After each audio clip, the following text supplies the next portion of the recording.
Subscribe करें हमारा YouTube channel, bell icon को क्लिक करना ना भूलें, जिससे आगे आने वाले सभी YouTube अपडेट्स, वीडियोस, नोटिफिकेशंस आपको मिलते रहें। Hello everyone, welcome to current affairs education.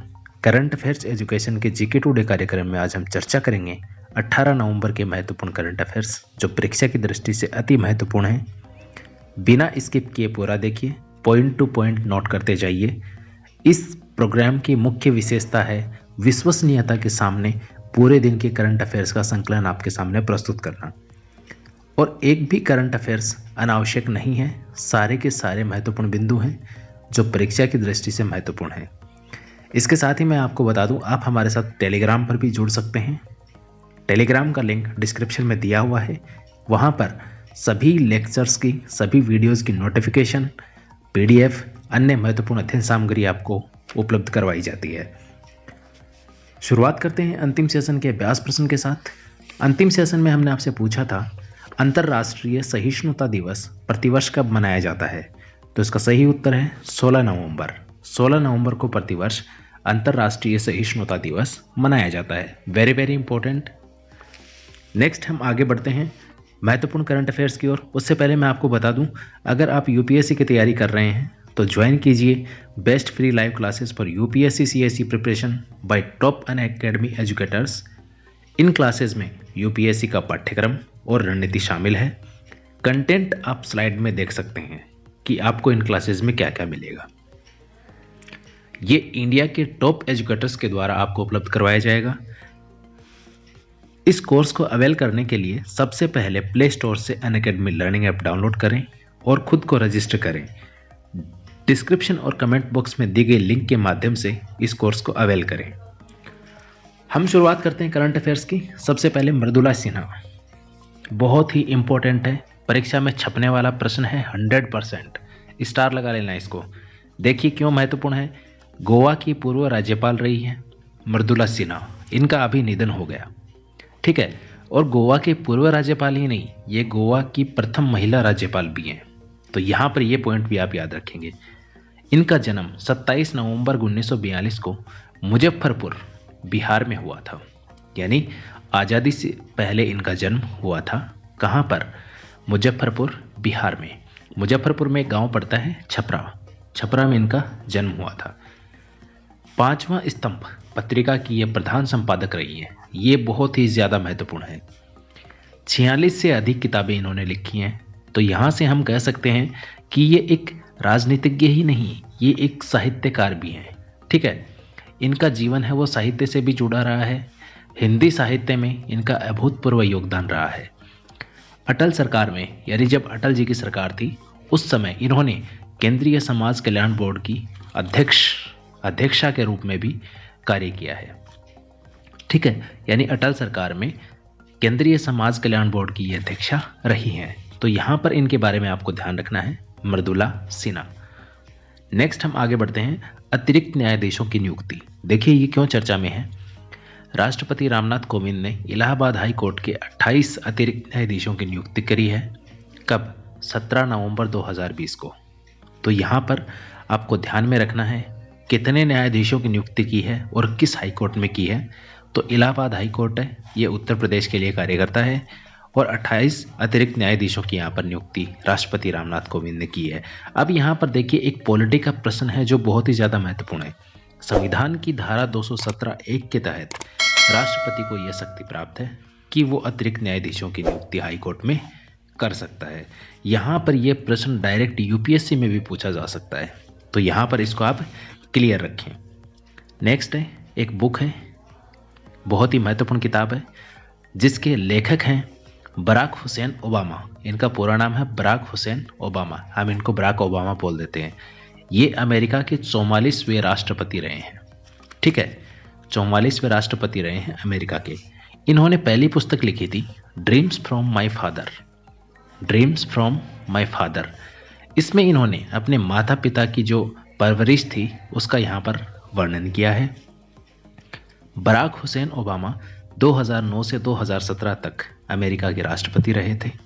Barack Obama के बाद डोनाल्ड ट्रंप और ट्रंप के बाद जो बाइडेन अमेरिका के राष्ट्रपति बने हैं।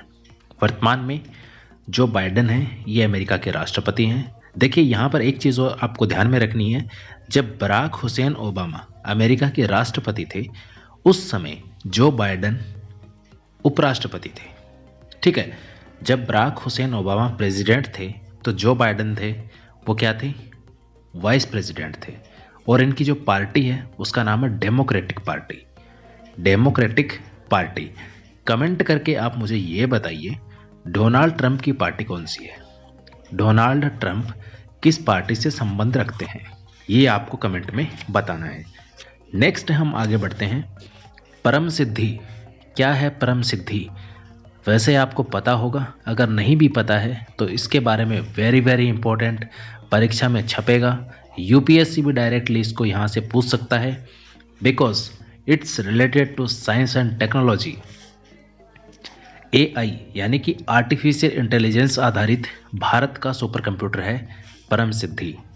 विश्व के सर्वाधिक शक्तिशाली 500 नॉन डिस्ट्रीब्यूटेड कंप्यूटर प्रणालियों में 63वां स्थान मिला है इस कंप्यूटर को।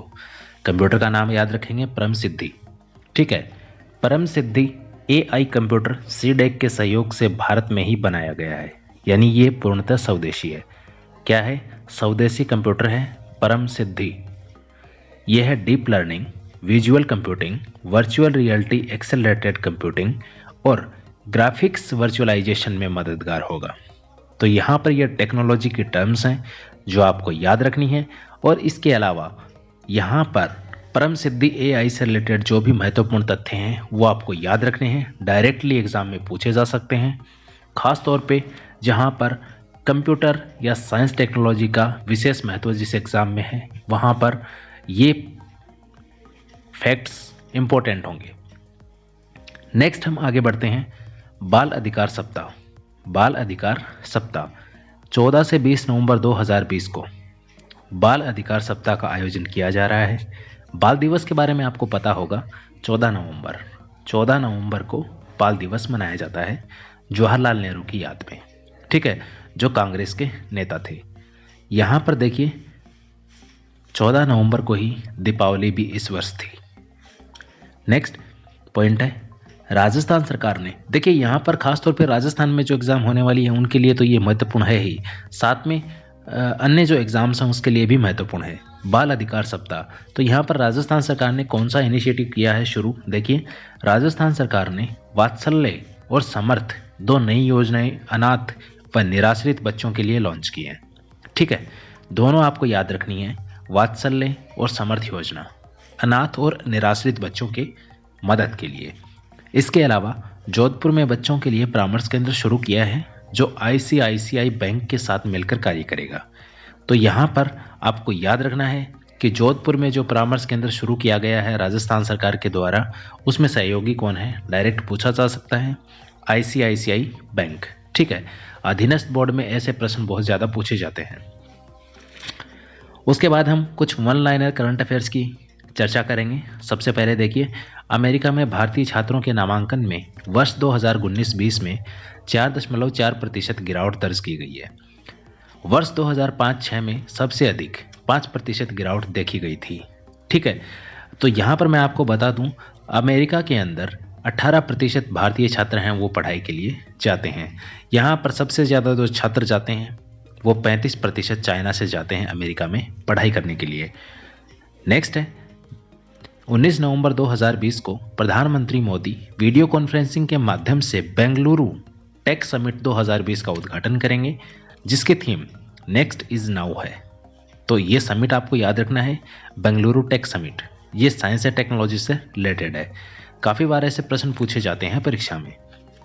नेक्स्ट है फीफा महिला अंडर 17 फुटबॉल विश्व कप 2022 की मेजबानी करेगा भारत। अभी देखिए कोविड-19 के कारण इसको स्थगित कर दिया गया था, जो अभी होने वाला था, लेकिन इसको कैंसिल कर दिया है। अब फीफा ने इसको कैंसिल कर दिया और 2022 की मेजबानी है अंडर 17 फीफा महिला फुटबॉल विश्व कप की, वो भारत को सौंप दी है। नेक्स्ट है यूपीएससी सिविल सर्विस एग्जामिनेशन की तैयारी करने वाले एसटी उम्मीदवारों को महाराष्ट्र सरकार 26,000 रुपये तक का भुगतान करेगी। तो यहाँ पर ये जो एसटी कैंडिडेट्स हैं जो यूपीएससी सिविल सेवा एग्ज़ाम की तैयारी कर रहे हैं उनको महाराष्ट्र सरकार की ओर से तोहफा है दिवाली के उपलक्ष्य में। तो यहाँ पर अगर आप महाराष्ट्र से बिलोंग करते हैं और आपकी कैटेगरी एसटी है तो आप इस सुविधा को अवेल कर सकते हैं। आज के सेशन में इतना ही। चलते चलते आपके लिए एक अभ्यास प्रश्न, जिसका जवाब दीजिए आप कमेंट बॉक्स में। विश्व शौचालय दिवस प्रतिवर्ष कब मनाया जाता है? आपके लिए अभ्यास प्रश्न है, विश्व शौचालय दिवस प्रतिवर्ष कब मनाया जाता है? ऑप्शन है 18 नवंबर, 19 नवंबर, 20 नवंबर या 21 नवंबर। आपके लिए हिंट है यहाँ पे, देखिए इस वर्ष 2020 में इसकी थीम है sustainable sanitation and climate change. इसका सही उत्तर लिखिए आप कमेंट बॉक्स में। मिलते हैं इसके सही उत्तर के साथ अगले एपिसोड में। ये था वीडियो का and. Thank you so much for watching this video.